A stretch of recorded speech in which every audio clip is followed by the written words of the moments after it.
Um dia participou-me que empreenderia uma viagem pelas capitais do Brasil, que ainda não tivera ocasião de visitar. A solidão em Santa Maria enlouquecia-o. O clima implacável da metrópole deprimia-lhe a saúde. Necessitava de repouso e distração que o ajudassem a vencer o enervamento de que se sentia possuído, assim também o tédio exasperador que aniquilava sua vida. Aprovei a resolução, aconselhável por qualquer médico, desejando-lhe sinceramente os melhores resultados.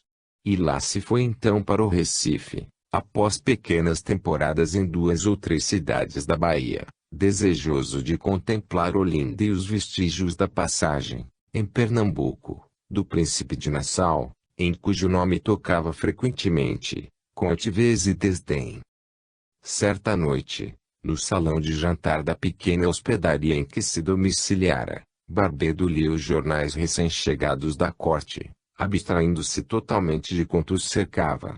A noite estava quente e deliciosa, e as janelas abertas deixavam chegar até ele rajadas contínuas do aroma doce das mangueiras em flor, que proliferavam ao redor da pitoresca mansão.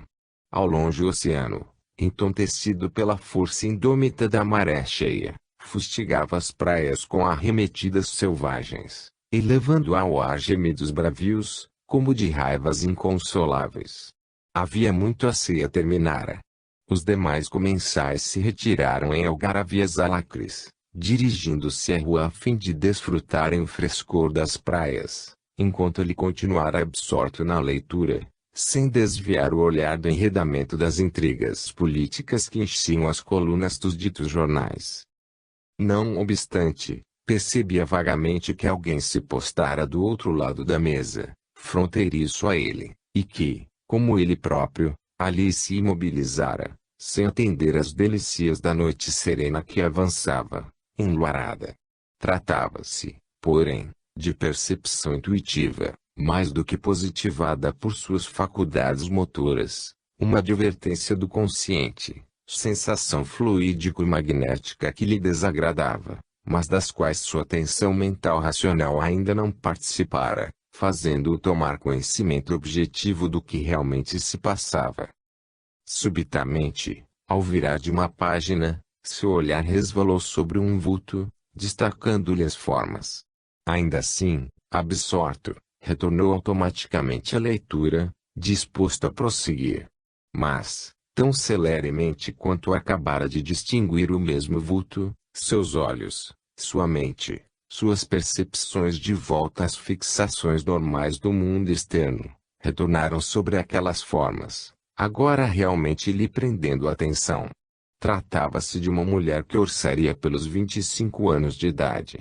De complexão vigorosa, como em geral apresentam as pessoas afetas aos trabalhos menos leves, alta e morena, bastante bonita e sedutora no seu tipo, com grandes olhos negros, faiscantes e boliçosos, lábios vermelhos e arqueados, mas polpudos e grandes, indicadores de indomável ardência passional, de sensualismo pronunciado. Enquanto os cabelos, negros e fulgidos, muito empastados de óleos caseiros, esparramavam-se, negligentes, sobre as costas, e os trajos, meio desleixados, eram de inferior tecido de cor berrante. O ilustre Siqueira de Barbedo franziu os supercílios, chocado. A jovem fitava-o provocantemente, como se desejasse absorvê-lo com os olhos, enquanto meio sorriso impertinente lhe alongava mais o traçado da boca, onde belos dentes, talvez demasiadamente graúdos para uma boca feminina, mas incontestavelmente alvos e limpos, se deixavam à mostra. O jovem fazendeiro conhecia de vê-la servir à mesa desde que chegara ao Recife. Sabia chamar-se Severina Soares e ser sobrinha da proprietária da hospedaria. Casualmente ouvir os demais hóspedes comentarem, a seu respeito, que fora seduzida e abandonada com uma filha de tenra idade, e que não se conduzia à altura da dignidade feminina. Não lhe dirigira, porém, jamais a palavra. Não se sentira atraído por seus encantos, visto que não se preocupara com a insignificância da sua individualidade, não lhe podendo descobrir, portanto, qualquer detalhe de sedução. Orgulhoso e taciturno, não seria uma singela servente de hotel que baixaria os olhos pouco interessados em conquistas sentimentais. Vendo que a moça não desviava o olhar ou demonstrava timidez ante sua expressão de desagrado por se ver assim contemplado, antes parecendo agir propositadamente, interrogou, servindo-se de tonalidade rude. Poderei inteirar-me da razão por que estará aí a fitar-me parvamente? Deseja alguma coisa? Sim, respondeu, audaciosa, entre cínica e desdenhosa. Desejaria contemplar seu belo porte durante a vida inteira. O viúvo de Maria Susana levantou-se. Estrito observador do respeito aos tetos alheios, dispôs-se a retirar-se sem responder à inusitada provocação, despreocupado de qualquer aventura em torno da sobrinha de sua hospedeira, para a qual, absolutamente, não se sentia inclinado. Mas esta, prometendo-se não perder terreno e certa de que ensejo mais propício não tornaria a encontrar para os fins que trazia em mente, deteve-o, suplicante, tomando-lhe do braço. Rogo-vos que não partais, senhor doutor, e que releveis o gracejo. Sim, desejo falar-vos. Desejo algo de vossa bondade. Sou paupérrima, quase miserável, como vedes. Infeliz servente de um hotel, humilhada, menosprezada por parentes rigorosos que me aborrecem e que atiram de má vontade com o pão que me sacia a fome. Tenho uma filha, que conheceis, a qual vive enfermiça porque não disponho de recursos para medicá-la convenientemente. Não posso nem mesmo comprar-lhe uns sapatinhos com que lhe proteger os pés, e a pobrezinha, apesar de doente, vive de pés descalços. Sei que sois médico. Venho pedir-vos a caridade de examinar minha filha, prescrever o tratamento, ajudar-me na obtenção dos medicamentos, visto que os não posso comprar. Sentimento indefinível fez vibrar o coração do antigo facultativo. Por um instante, múltiplos pensamentos lhe atropelaram o cérebro. Severina não mentia. Ele próprio tivera a ocasião de perceber algumas vezes os maus tratos infligidos ela como a sua filha, pelos familiares de quem dependia, o rigor com que eram ambas suportadas, e a criança enferma era de todos conhecida, pálida, mirrada, os pés descalços, o ventre obeso denunciando anemia e desnutrição, a tosse rebelde e incômoda prenunciando bronquite crônica. Subitamente, lembrou-se da sua adorada Esmeralda. Oh! E se ele próprio não pudesse trazer aquela filha querida, razão mais forte da sua existência, protegida pelo conforto que lhe assegurava? E se fosse Esmeralda e não a filha de Severina Soares que não possuísse míseros sapatinhos com que proteger os pezinhos e se trajasse com roupinhas rotas, enfermice frágil como essa? Atingida sua sensibilidade paterna pelas expressões doridas daquela jovem mãe, a quem interpretou sincera e aflita, bem assim a sua condição de médico, desanuviou-se-lhe o semblante e foi bondosamente que retorquiu. Traze-me tua filha, pobre mulher, para que a ausculte. Atenderei aos teus desejos. E, com efeito, assim procedeu, indicando o tratamento consciencioso na pobre criança e humanitariamente provendo suas necessidades, que reconheceu totais. Não obstante, tão bela ação realizava ele por mero dever profissional e humanitário, absolutamente destituído de intenções subalternas em torno da humilde servente do hotel. Esta, porém, observando o dedicado, a prover a carência de recursos para o tratamento da pequena enferma, pretendera vê-lo assim se conduzir por desejar tornar-se amável para com ela própria. Entregara-se, portanto, à esperança de conseguir o amor de Barbedo, insinuando-se de qualquer forma em sua vida através da infeliz situação daquela filha que a ele inspirava compaixão, e, por isso mesmo, não perdia ensejos de se aproximar dele, criando até mesmo possibilidades de ser desrespeitada. Violenta paixão exaltava os sentidos primitivos da bela pernambucana, desorientando-lhe a mente e incendiando-lhe o coração. Barbedo era encantador, e a altivez com que se conduzia, a fria indiferença por ele manifestada em assuntos sentimentais, como o orgulho que lhe transparecia das atitudes normais, eram fatores que excitavam imoderadamente. Sabia-o, de outro modo, riquíssimo, liberto de quaisquer compromissos passionais, o que fortalecia porventura ainda mais suas insanas aspirações. Oh! Se esse homem comum pudesse amar-a, se a desejasse, ao menos, para companheira da sua solidão, estabelecendo convívio permanente entre ambos. Se consentissem transportá-la para o sul, instalando-a em sua fazenda, onde não mais viesse a sofrer a humilhação da miséria e do menoscabo infligidos a ela e sua filha pela própria parentela.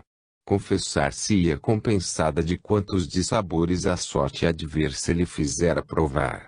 Temia vê-lo partir de um momento para outro sem que nenhum entendimento amistoso estreitasse as relações entre ambos. E, compreendendo que jamais lograria de sua parte atitudes menos respeitosas ou indiferentes, dispôs-se a provocar situações irremediáveis, que possibilitassem a realização dos seus intentos. E assim foi que o orgulhoso descendente dos Siqueira de Barbedo, a si mesmo estranhando, permanecera no Recife durante 3 longos meses, subjugado pelas ardências amorosas da astuta pernambucana, de quem se tornara amante, cúmplice, portanto, de lamentáveis transgressões às leis do decoro e da moral. O viúvo de Maria Susana certamente não se comprometeria arrastado por um sentimento de ver o amor, porquanto este é inseparável dos costumes dignificantes.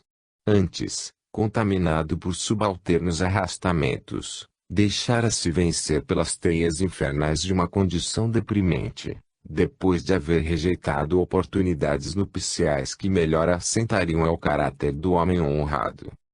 Quando, algum tempo depois, o jovem fazendeiro regressara ao solar de Santa Maria, seus escravos e servidores, assim os comensais mais íntimos, surpreenderam-se vendo descer da caleça de viagem, que seguira nos rastros do cavalo que o conduzia, uma mulher, alta e morena, de feições duras e pouco simpáticas, mas grandemente bonita, acompanhada de uma menina cuja aparência débil e desgraciosa não sugeria senão 7 anos de idade, quando, na realidade, contava 10, um ano a mais, portanto, do que a pequena Esmeralda, que continuava no internato de Lisboa.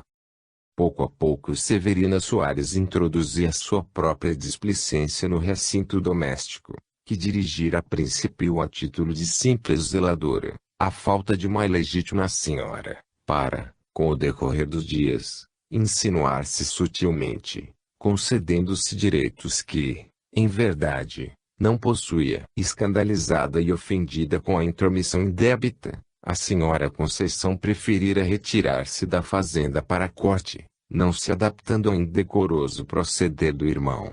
Este, não obstante cônscio do mal que praticara, conservava-se discreto, não concedendo a amantes senão limitada liberdade na direção dos domínios, enseguecido, porém, pelo próprio orgulho, que o inibia perceber o avanço que a moça pernambucana tomava na autonomia do antigo solar.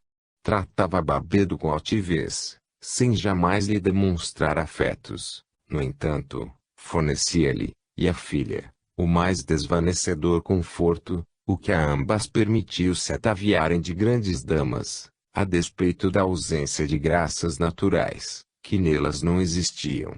Por outro lado, Severina teria o dever de se apresentar discretamente, como simples zeladora da casa, o que a irritava tacitamente, e a própria criança, a quem medicara com bondade debelando-lhe o mal físico, meu altivo compadre não concedia senão um trato severo e respeitável, dele exigindo a máxima consideração à sua autoridade.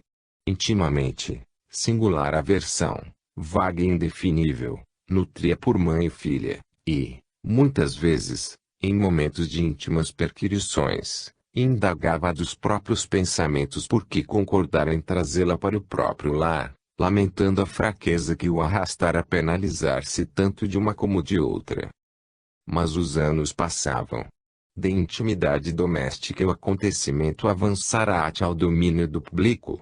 E ainda que o rico fazendeiro desejasse contrair matrimônio, em família considerada e proba, já não seria possível, porque não encontraria quem em sua palavra confiasse para tão séria finalidade. Cada hora escoada à frente das rotas de Barbedo, conservando a ligação impúdica, seria um novo elo a entrelaçá-los, permitindo a Severina um triunfo, a mais e aquele incapacitando para um rompimento que dia a dia menos probabilidade tinha de se efetivar. Não raramente, a sagaz nordestina ousara averiguar possibilidades para a legalização da situação. A ambição em torno dos haveres de Antônio de Barbedo criava em sua mente cupida o desejo de se tornar realmente a senhora daquelas imensas propriedades, legitimar a filha, facultando-lhe o uso do nome ilustre, assim provendo-lhe futuro auspicioso a par da herdeira que sabia existir em além-mar, como no coração saudoso de seu pai. A tão ingênuas insinuações, porém, Barbedo gargalhava, hostil e desprezativo, quando não reprimia tão ambiciosos ímpetos com observações chocantes, ofensivas. Todavia, Severina Soares perseverava nos mesmos intentos, não esmorecendo na peleja em torno daquele a quem sutilmente cada vez mais enredava nas próprias maquinações. Aberto que foi este parênteses a fim de equilibrarmos nossas informações em marcha inteligível, afastemo-nos de Santa Maria em busca do oceano, o qual transporemos voltando a Portugal, cenário encantador a que não nos permitiremos dispensar para estas singelas narrações. Capítulo 4. Corações em Flor. 1. Já vistes o botão de rosa branca, alvo imaculado, sobre cujas cetinosos pétalas os raios do sol nascente estendem suas inefáveis fulgurâncias, docemente colorindo entre ósculos de luz reconfortadora e revivescente. Assim era Esmeralda de Barbedo ao completar as 17 primaveras, risonhas e prometedoras. Esbelta, linda, graciosa, estampava também na fisionomia cândida e afável aquela vivacidade radiosa e bem-humorada das criaturas muito jovens, que esperam do transcurso da existência todas as benesses, descortinando um porvir, através do prisma dos próprios sonhos, absolutamente idêntico ao ideado pelas ânsias sublimes do coração florescente. Bondosa até a piedade, sincera e amável até a dedicação, seu caráter seria como o escrínio estelífero onde as mais formosas manifestações da nobreza de princípios cintilavam quais joias de inusitado valor. Corria o ano 1880. E o mês de dezembro, que se anunciava chuvoso e álgido, trouxera do internato de Lisboa para a encantadora Quinta Feliz, nos arredores de Coimbra, onde residiam seus avós maternos e em cujo convívio invariavelmente passava as festas de Natal e Ano Bom. Seus lindos cabelos escuros, como os do pai, caem em madeixas veludosas sobre os ombros graciosos, depois de caprichosamente organizados ao alto da cabeça, onde cachos de anéis fartos são atados por faceiro laço de fita branca, enquanto elegante vestido de lã, também branca, aprimorando-lhe o talhe delicado, torna sua inconfundível estampa obra-prima de graça e beleza, só comparável aos anjos retratados pelo pincel dos artistas do passado. Encontra-se alegre e felicíssima linda descendente dos ativos de Maria e Siqueira de Barbedo, nessa tarde plúmbea em que a reencontramos depois de tantos anos de ausência. E, sentada ao seu magnífico pleiel para concertos, com que os avós acharam por bem presenteá-la nesse fim de ano, e em cujo harmonioso teclado ensaia as mais ternas canções que o sentimentalismo romântico de Portugal lhe vem inspirando, ela sorri e canta, a voz doçurosa e angelical, esperando repeti-las para os convidados durante a festa que os carinhosos avós oferecerão em sua honra, pela passagem do seu próximo aniversário natalício. Mas essa festa terá lugar antes mesmo do Natal, porque essa data fulgurante e auspiciosa para a cristandade evoca também luto e mágoas para os de Queiroz e Siqueira de Barbedo, visto que assinala o passamento da linda flor que fora Maria Susana, Mãe de Esmeralda. Mobiliada com sobriedade, a sala, meio patriarcal, apresentando distinção e bom gosto regional na sua decoração, está como que velada por sugestiva penumbra, propícia aos sonhos fagueiros que voluteiam em torno daquele cérebro ainda não contaminado pelas desarmonias mentais, pois os reposteiros das sacadas estão descidos, devido às chuvas, enquanto pelos aparadores próximos as últimas rosas reacendem seus derradeiros perfumes, aprisionadas em ricas jarras de faiança. Lá fora estende-se a quinta feliz qual presépio exuberante de encantos, com suas eiras ricamente cultivadas, os olivais fecundos e os vinhedos suntuosos cultivados com esmeros paternais pelo próprio Dr. Ambrósio de Queiroz, o velho pai de Maria Susana, que não desdenha a agricultura nas horas em que os deveres da sua profissão de apóstolo da medicina não o mantêm muros afora do lar. Os canteiros de rosas e papoulas, os gerânios encanados e os cravos rubros das janelas, já mortos, encharcados pela chuva até as raízes, já não irisam com suas graças desvanecedoras os jardins que, na primavera, reviverão em festas de cores e perfumes, sob os cuidados do paciente Queiroz. Mas lá estão os loureiros altivos, os choupos e os castanheiros emprestando majestosa beleza ao ambiente. E, além, o basquete de cedros e faias onde a família almoça aos domingos, durante o verão, com as sebes de madressilvas contornando pitorescamente a entrada principal da aprazível residência. Em dado momento a jovem suspende o trabalho em que se empolga, retira do gracioso bolso do vestido uma volumosa carta, já lida e relida muitas vezes, e novamente lê, entre risonha e comovida, os olhos amigados a cada nova frase que distingue, o coração precípite e enternecido, o patético poema que se segue, porque a carta retrata lealmente o estado vibratório emocional do nobre coração que a ditou. Minha adorada Esmeralda, a nossa querida amiga Pamela Cesarini participou-me tua chegada a Coimbra, à tarde de ontem. Aqui me tens, minha querida, depositando a teus pés os meus mais efusivos cumprimentos de boas-vindas, ansioso pelo dia em que poderei cumprimentar-te pessoalmente. Isto é, por essa festa do teu aniversário, que, há um ano, desde o teu regresso ao internato, eu espero com saudade. Oh! Como decorreu lento, e irritante na sua amorosidade, este ano de 1880, para que me fosse permitida a aventura de novamente contemplar tua angelical beleza. Quero-te tanto, Esmeralda. E se as fulgurações do nosso amor um dia deixarem de aclarar meus atos e meu destino, serei o mais desgraçado dos homens, e sucumbirei, certamente, sob o peso de tão áspera desdita. No decorrer deste ano, impossibilitado de te ver, sem o refrigério de poder confessar-te minhas ânsias, pressentimentos sombrios combaliram minha mente, criando sonhos angustiosos para o meu sono, durante os quais me via desgraçado a debater-me na tétrica solidão de um cárcere despojado dos tesouros do teu amor. Mas, agora, que voltas a Coimbra e que tão doces esperanças me acenas através do noticiário de Pamela a teu respeito, asseverando que sou bem querido pelo teu coração, desvaneceram-se os temores, porque minha alma se reconfortou e aqueceu com a bênção da tua presença. Há um ano apenas que os seus me permitiram a aventura de conhecer-te. Ah! Foi pelo Natal passado, naquela outra comemoração do teu aniversário. Retornaste, depois, ao internato e eu permaneci em Coimbra, havendo-nos visto e nos falado apenas 2 vezes mais. Não obstante, minha querida, hoje sinto como se há séculos vivesse escravizado ao doce jugo do teu amor, nutrindo a impressão de que dataria de um passado longínquo e impenetrável as afinidades que nos irmanam.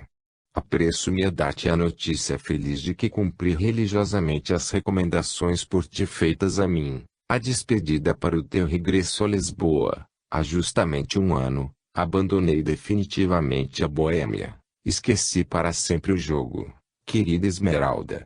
Esqueci-o porque tu me pediste, os lindos olhos nublados de pranto, que o fizesse, por teu amor. Espero, por isso mesmo, ser lealmente correspondido no intenso amor que te consagro, porque asseveraste que, se meus costumes se fizessem dignificantes, dedicar-me-ia aos teus afetos, aceitando minha mão de esposo, que, então, te ofereci, para quando nossa idade e a conclusão de nossos estudos o permitirem. Duvidarás da veracidade do que afirmo. Oh!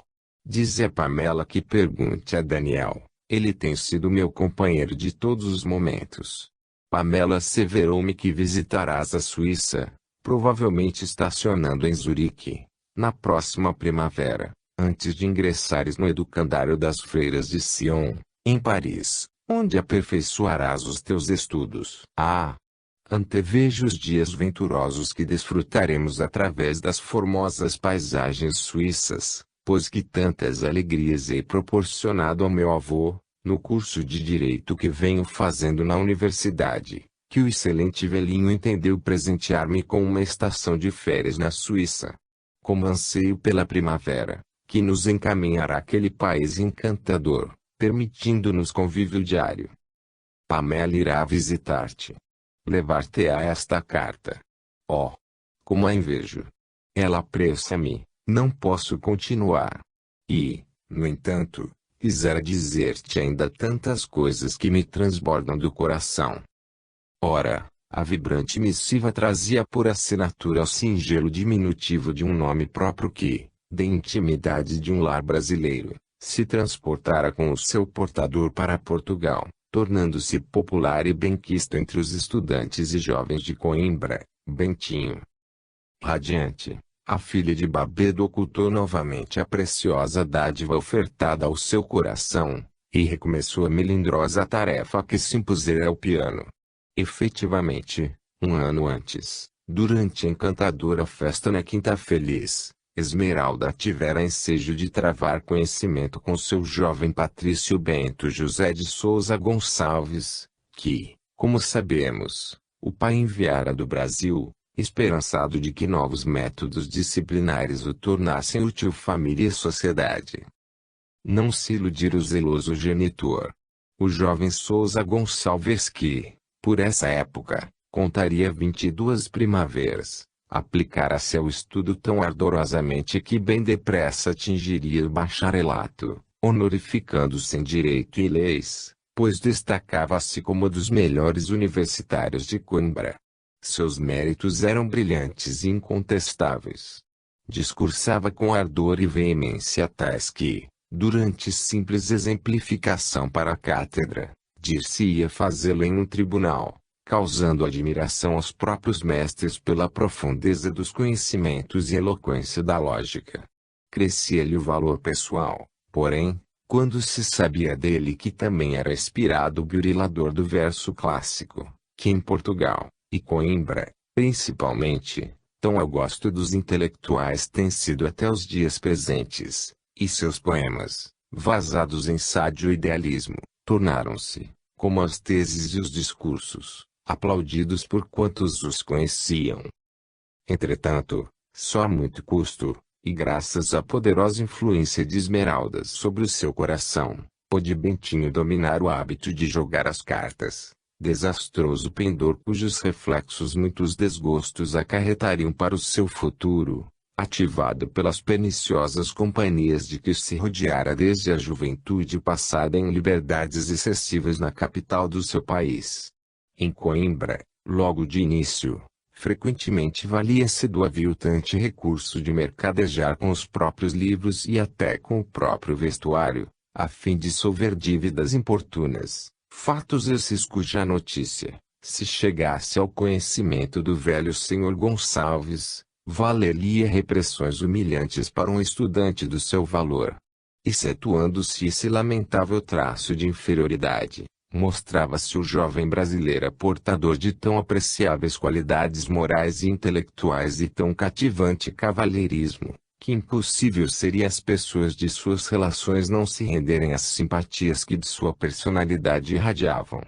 Dentre os seus mais íntimos amigos, destacava-se a família Cesarini, de origem italiana, cujos títulos nobiliárquicos a tornava sumamente respeitável. Daniel e Pamela eram, pois, irmãos, e confrontando o solar de sua residência com as propriedades dos Sousa Gonçalves, tornara-se fácil a vivacidade dos dois jovens um entendimento amistoso para toda a família, ainda porque Pamela, graciosa boneca de 15 primaveras, se educava em Lisboa no mesmo internato em que vivia Esmeralda. Fora, portanto, através dos nobres Cesarini que Bentinho lograra aproximar-se da filha de Barbedo, quando apenas dela ouvira falar pela graciosa Pamela. Por esse tempo, o moço estudante apresentava-se fisicamente como dos mais belos tipos dos mancebos de sua época. Moreno e delgado, um tanto fino de talhe, possuía grandes olhos negros, vivos e penetrantes, e fronte ampla indicando inteligência e capacidade. Seus cabelos eram também negros e fartos, algo compridos como de uso entre os elegantes, artistas e intelectuais de então.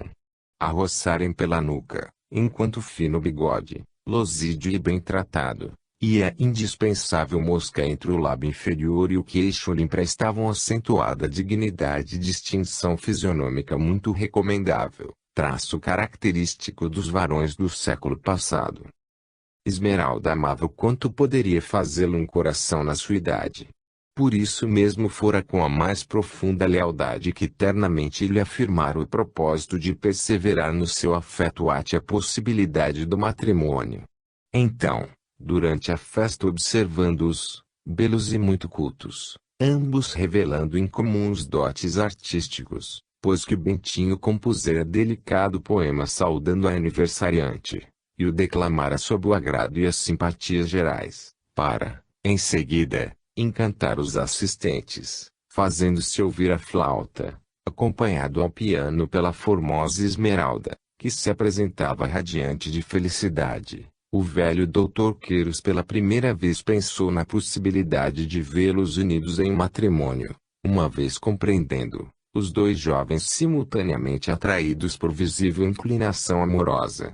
Por outro lado, apresentado ao digno médico um ano antes pelo Cesarini, o moço brasileiro, tão digno e ativamente se estivera no convívio das novas relações de amizade, que conquistara definitivamente a estima de toda a família de sua amada.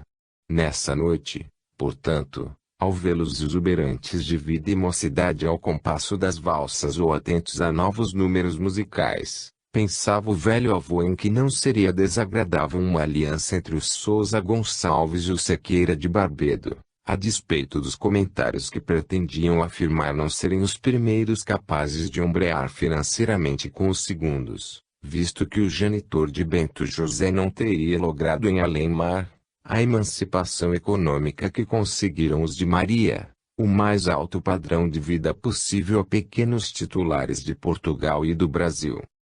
Entre mentes, pelos dias subsequentes avolumava-se a terna afinidade do coração dos dois jovens brasileiros, e tal se revelava a grandiosidade desse sentimento que dentro em pouco o moço doutorando se tornou apontado como padrão dos mancebos ponderados e conscientes das responsabilidades assumidas perante a consciência própria, como perante a sociedade.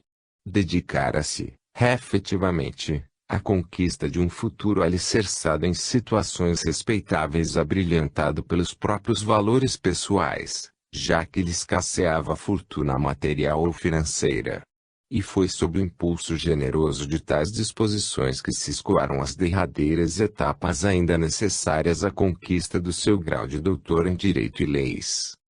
Elos, porém na aprazível Suíça, por eles visitada durante 2 anos consecutivos, desfrutando as deliciosas festas de verão entre os encantamentos da aprazível mansão dos cantões e dos mais belos lagos.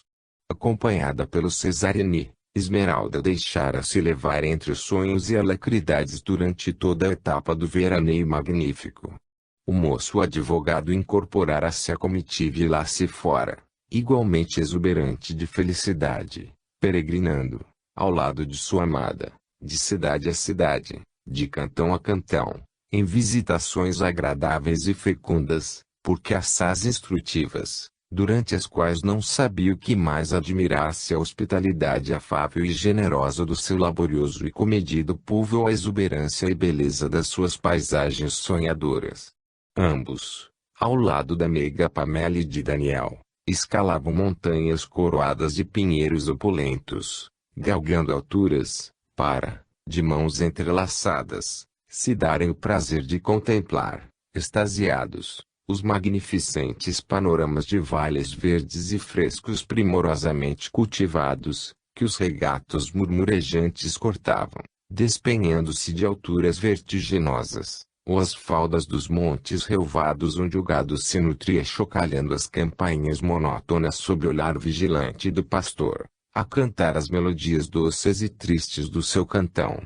Para além os picos gelados dos Alpes maciços, inacessíveis à sua fragilidade de jovens citadinos, mas eternamente luzindo ao sol suas geleiras quais fantásticos diamantes, onde floresciam as edelvais imaculadas, lindas espécies da flora do gelo, que somente o arrojo e a audácia dos verdadeiros alpinistas poderiam colher ou contemplar.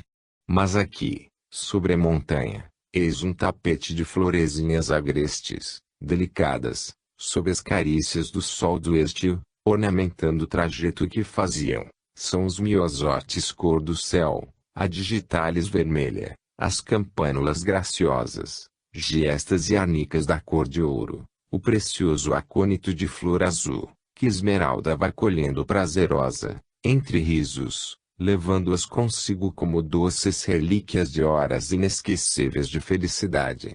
Zurique foi, porém, dos locais visitados, o que mais profundamente lhes penetrou a sensibilidade. Aquelas ruas longas e muito limpas, como imersas em sonhos pacíficos, o cais do Limarte, pitoresco e sereno, cortado de pontezinhas graciosas sob o frescor da arborização perfumosa, seus edifícios majestosos apontando para o firmamento setas ou torrezinhas agudas e chaminés sugestivas, o lago famoso, junto do qual a alma se embevece, enternecida, como alentada para atitudes mais nobres, decalcaram-se tão sentidamente em seus corações que de certa feita, entre comovido e pensativo, falou o moço brasileiro à sua amada, enquanto contemplavam a paisagem linda, do terraço do hotel: se deveres sacrossantos me não chamassem ao Brasil, deixar-me-ia ficar residindo nesta hospitaleira mansão da terra, que é a Suíça. Tenho a vaga impressão, minha querida, de que se nos fora possível realizar agora os nossos esponsais, e fixarmos aqui a nossa residência, seríamos plenamente felizes. Ao passo que frequentemente súbitos e estranhos terrores me surpreendem o coração ao raciocinar que somente em nosso pátria nos poderemos unir para sempre. Como se uma vez ali algo desesperador se abatesse sobre nós. Ela, porém, ingênua e confiante, fazendo-se adorável em sua meiguice, pousou sobre dele a sua mão delicada, e murmurou, conciliadora e esperançada: foste, como eu, educado na Europa.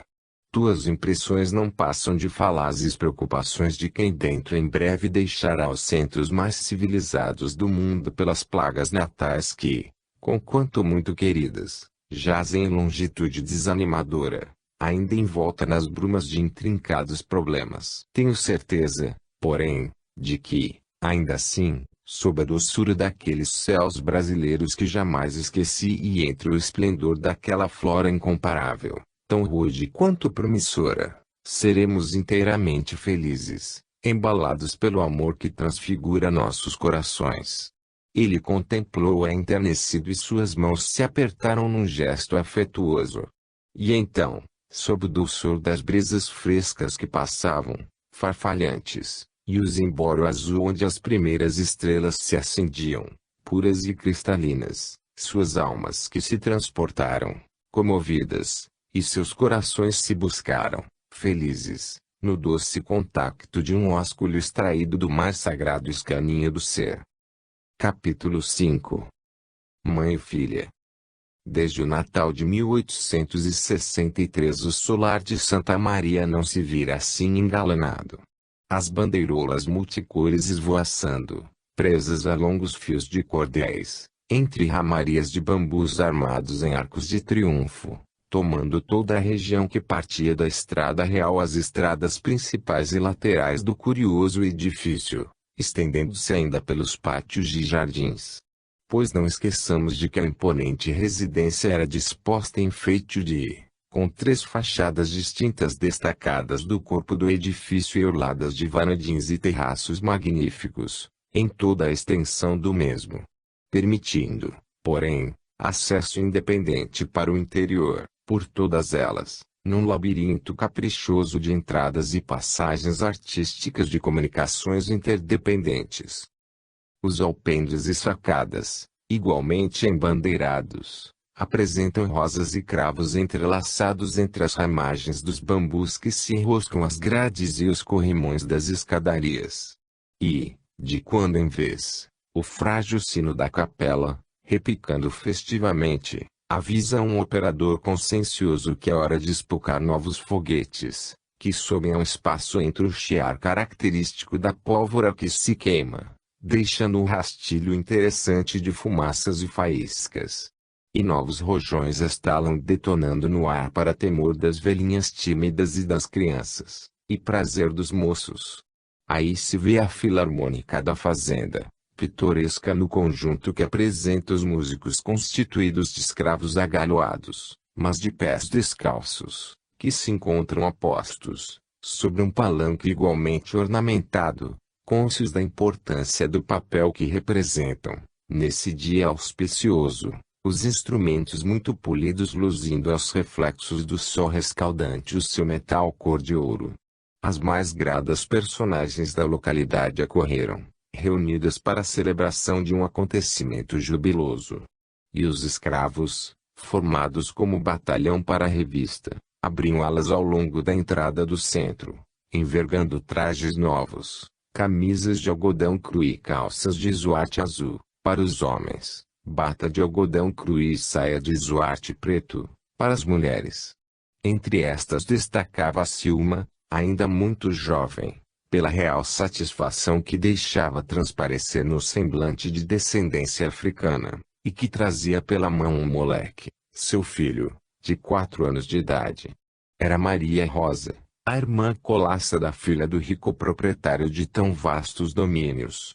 A seu lado, a outrora pequena e linda mulatinha Joanita, agora soberba rapariga de 20 anos, e, fronteiriço a ambas, no coluna feita pelos homens, Cassiano Sebastião, seu noivo, mulato cantador e valente, perito nas congadas, a quem prestava sabor incomparável de animação, dono de boa e sensual voz, que arrebatava jovens escravas quando entoava ao ar as loas ardentes ou melancólicas ao embater da enxada reluzente ou ao rinchar do engenho, ou ainda ao som da viola humilde e dolente, nas noites de luar, quando as próprias sinhazinhas encantava e enternecia. Entre os habitantes de X que acorreram à festividade, destacaremos apenas um, conquanto outros ali houvesse dignos de menção, o doutor Bento José da Souza Gonçalves, que deixara a Europa recentemente, de posse do seu honroso pergaminho, e que, requisitando das leis do Império a necessária concessão, mantinha banca de advogado na corte de S. Sebastião do Rio de Janeiro, assim como em X. A expectativa entre a pequena multidão é, pois, de alegria e jubilosa ansiedade. Todos sorriem. O velho escravo Anacleto, que levara nos braços, vezes sem conta, a filha de Barbedo quando, pequenina, se intrometia pelas senzalas ao encalço de Maria Rosa, envergando, radiante qual simplório adolescente, as calças novas de Zuarte, incluído no batalhão de escravos, dava língua e ria incessantemente, externando alegria que lhe inundava a alma. Não obstante, em Santa Maria 2 corações havia que se estorciam em ritos de amargurosas apreensões, 2 almas solitárias pela inferioridade das tendências malévolas, 2 individualidades em quem as paixões desordenadas medravam à sombra de refalsado egoísmo, incentivando um conluio de sentimentos íntimos, tais como a inveja e o ciúme, o despeito e a ambição indomável, e em cujas mentes as sombrias sugestões do mal sopravam desoladoras inspirações. Eram Severina Soares, a antiga Amásia do Sr. Siqueira de Barbedo, agora elevada à honra da comenda pela magnanimidade do Sr. Dom Pedro II, e sua filha Ana Maria. Mantinham-se ambas embebidas no fel de múltiplas odiosidades, à margem da satisfação geral, chocadas por angustioso despeito. É que Esmeralda de Barbedo chegaria naquela tarde ao berço natal, de regresso da Europa, já concluídos os estudos. Um pajem acabara de desmontar do cavalo, que galopara sem esmorecimentos desde a estrada de X, anunciando que a linda sinhazinha desembarcara do trem de ferro à estação, tomara Calais e não tardaria a entrar em sua casa, pois a carruagem rodava, veloz, puxada a 4 cavalos ligeiros e resistentes. O pai fora esperá-la à corte e desde muitos dias se achava ausente do lar, mas conferenciara com administradores e superintendentes sobre o melhor programa a se realizar para uma condigna recepção à sua herdeira, e agora, à espera, tudo era emoção e alegria em Santa Maria. Voltava, porém, acompanhada dos avós, nossos antigos amigos Dr. Ambrósio de Queiroz e esposa, os quais, inconformados com a separação da neta querida, deliberaram aventurar-se à viagem tentando obter do genro a permissão para sua volta definitiva a Portugal, em sua companhia. Outra finalidade, no entanto, teria o sacrifício dos generosos velhinhos, patrocinar junto do ativo Barbedo o pedido da mão de Esmeralda pelo Dr. Souza Gonçalves, o Bentinho, como o tratavam na intimidade. A moça confessara aos avós os afetos que lhe incendiavam o coração pelo jovem patrício, e este, por sua vez, lealmente vazara para o entendimento dos venerandos amigos as próprias ânsias e pretensões, solicitando-lhes os bons ofícios junto do pai de sua amada, em seu favor. E eram, pois, esperados, nessa tarde, com maior ansiedade e emoção pelo mesmo Dr. Bento José da Souza Gonçalves, mais que por outro qualquer circunstante. Observando, porém, as faustosas honrarias com que Barbedo houvera por bem surpreender a filha, o ex-universitário de Coimbra a si mesmo perquiria se o ricaço comendador iria até a generosidade de conceder a mão de sua herdeira a um simples advogado pouco menos do que pobre. Enquanto, porém, os músicos executam novas peças do seu vasto repertório, os foguetes espocam, os sinos da capela brimbalham, os negros aguardam sob um sol causticante e Bentinho medita. Sigamos a linha das suas elucubrações a fim de nos inteirarmos de pormenores em torno de seus passos. Ele deixara Portugal cerca de 2 anos antes de Esmeralda regressar ao Brasil. O avô e o pai, cotizando-se, compreendendo que o rapaz desejava realmente progredir, mandaram-no escolher entre a herança que deveria receber por morte de ambos e a bolsa de aperfeiçoamentos na França. Bentinho opinou pela última e, ansiando por um ideal cultural avantajado, ilustrou-se ainda mais ao contacto com mestres franceses. Encontrava-se na Alemanha, porém, para onde partira em busca de outros conhecimentos, quando a alarmante notícia o levou a alterar as programações que se traçara. Uma carta de Dulce, procedente da longínqua X, e datada de 2 meses antes, comunicava-lhe a enfermidade incurável que surpreendera seu pai e a necessidade do seu regresso à pátria a fim de assumir a direção dos negócios. O jovem doutor, sem mesmo voltar a Portugal, antes despedindo-se dos entes queridos que ali o esperavam através de extensas missivas em que expunha o imperativo das circunstâncias, embarcou incontinenti para o Brasil, onde chegou a tempo de cerrar os olhos do velho pai, que expirara em seus braços. Assumida a direção da propriedade, radicais transformações se operaram na mesma. Dulce casara-se em sua ausência, havia muito, residindo no interior de São Paulo, a ela nem ao marido interessando uma propriedade meio arruinada, já em decréscimo de produção. Comprou-lhe então Hélio patrimônio, intentando esforçar-se por levantá-lo a nível de progresso pleno, e, com efeito, logo de início orientou movimentação nesse sentido, enquanto se repartia nos desempenhos da sua profissão, obtendo lauréis crescentes na defesa das causas que lhe eram entregues. Mas Bento José educara-se na Europa. Saturara-se de adiantadas ideias sociais e do liberalismo dos povos mais civilizados. Pelustrara capitais onde a cultura atingira pináculos inconfundíveis, iluminando consciências para diretrizes mais modernas. Repugnou-lhe, portanto, até a aversão, o ter de se equilibrar, planejando elevação social, na força da escravatura, valendo-se do braço escravo sofredor e humilhado.